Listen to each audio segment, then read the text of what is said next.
Kelk sėdmenis. 17 kortelė. Patogiai įsitaisykime.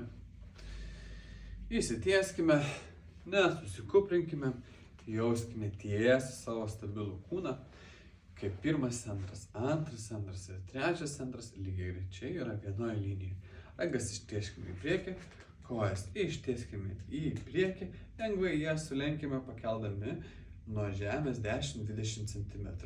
Ir natūraliai pasitikriname į vieną rankytę pusę, į kitą rankytės pusę, vieną kojytę pusę, į kitą kojytės pusę. O dabar kartu viską sujungiam. 1, 1, 1, 1, 1, 1, 1.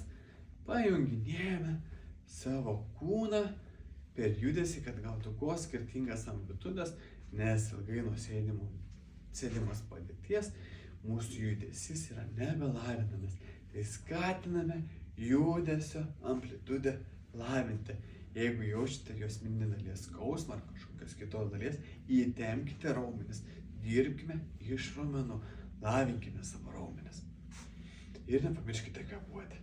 1, 1, 1, 1, 1, 1, 1, 1.